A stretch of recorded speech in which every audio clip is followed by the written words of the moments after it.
피구 효과라는 용어를 좀 알아야 돼요. 피구 효과, 불경기 하에서 유동성 함정이 빠졌다고 해도 경기 불황으로 물가가 하락하고 물가 하락으로 인해서 실질 잔고, 즉 민간인의 부가 증가해서 유동성 함정으로부터 탈출 가능한 것을 피구 효과 또는 실질 잔고 효과라고 한다. 이는 케인스 학파의 유동성 함정 이론을 역설하는 고전 학파의 이론이다. 이런 거예요. 자, 그러면 이게 뭐냐 하면 불경기하에서 유동성 함정이 빠졌다. 그러면 케인즈 학파들은 전부 다 재정정책을 취해가지고 이걸 빠져나와야 된다. 이렇게 얘기한다는 거죠.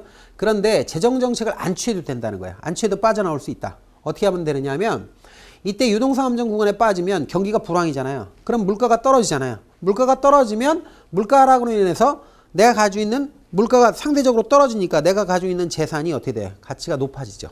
물가가 떨어지면. 그죠? 그러니까 그렇게 되니까 실질 잔고, 민간인들의 실질 잔고가 민간의 부가 증가한다는 거예요.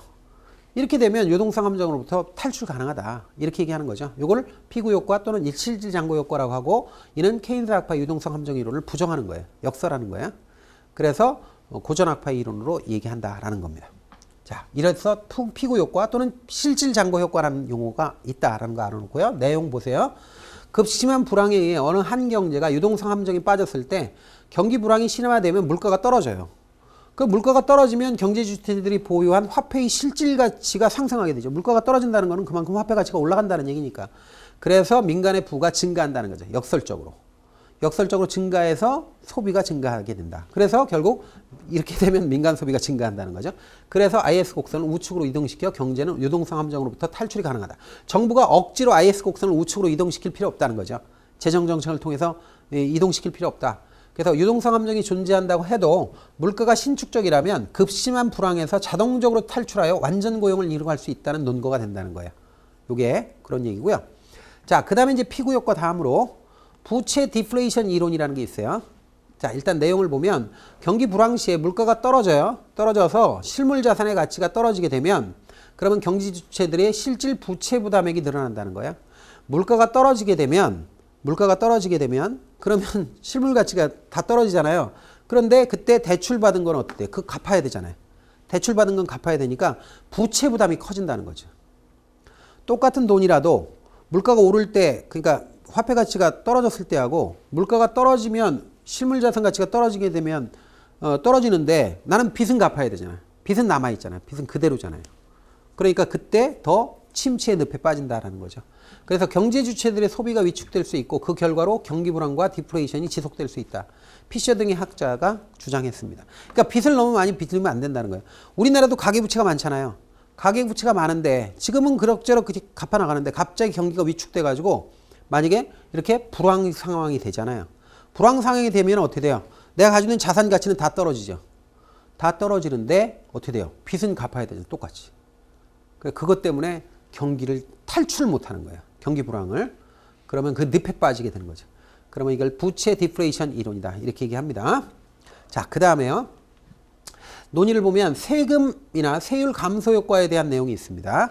자, 여기서 여러분들 우리 교재를 제가 다 분석을 하고 발췌를 한 거예요. 그러니까 이해를 하셔야 돼요. 이거. 왜냐하면 우리 시험에서는 항상 이게 어떤 특정한 용어만 탁 해가지고 나온다기보다는 그걸 어떤 주장들이 이게 서로 대립하는 과정에서 나온 건데 그걸 이해했느냐 이게 굉장히 중요한 겁니다. 문제를 풀 때. 그래서 우리가 세금 감소 효과에 대한 논의를 우리가 좀 봐야 되는데 이때 세금을 감소하게 되면 자 보세요.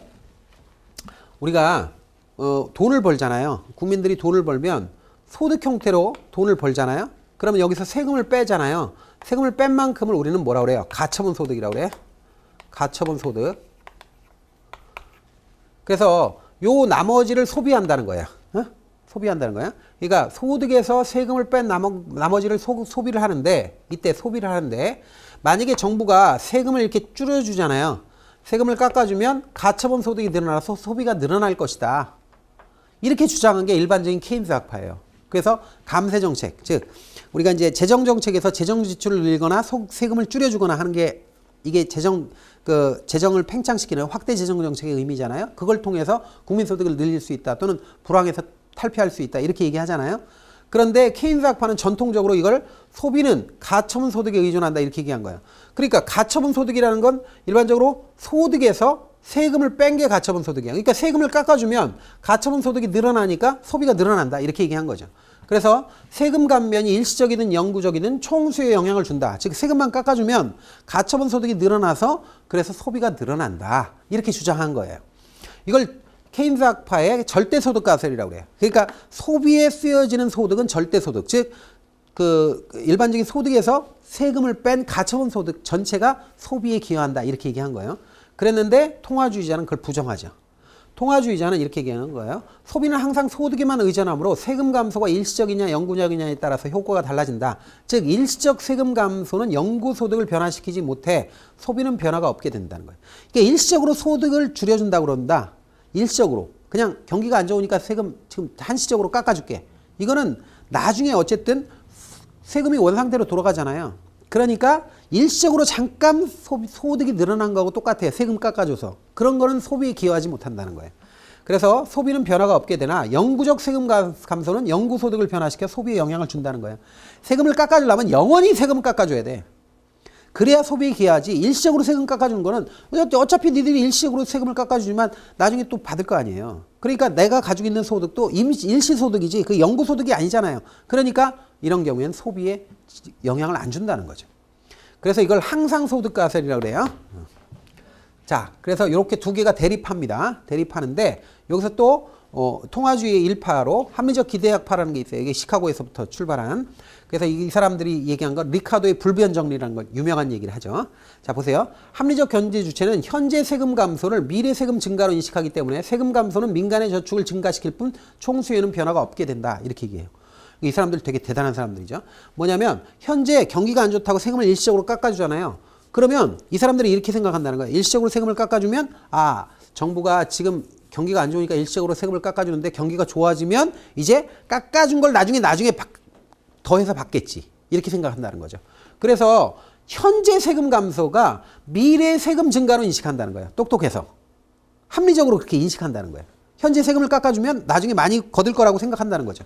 그래서 이래서 총수에는 변화가 없다라고 보는 거예요.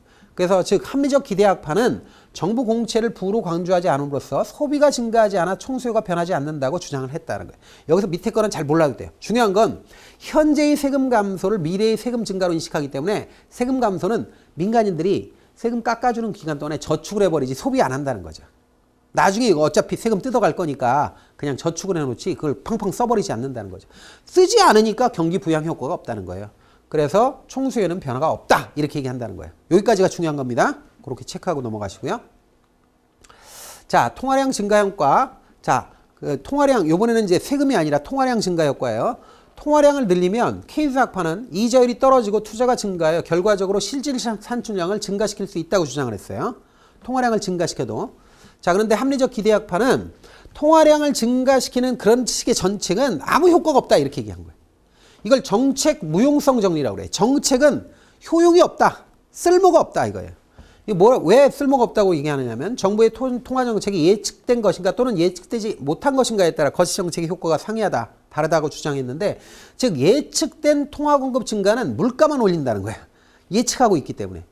그래서 물가만 상승시킬 뿐 실질 산출량에는 영향을 미칠 수 없으며 예측되지 못한 화폐 공급 증가만이 실질 산출량에 영향을 미칠 수 있다. 그러니까 통화 정책이 영향을 미치려면 국민들이 예측하지 못할 때 불시에 그럴 때 통화량을 증가시켜야지 이미 알고 있다. 통화량 증가, 통화 정책을 알고 있다면 그 효과는 전혀 안 나타난다는 거예요. 물가만 올린다는 거예요.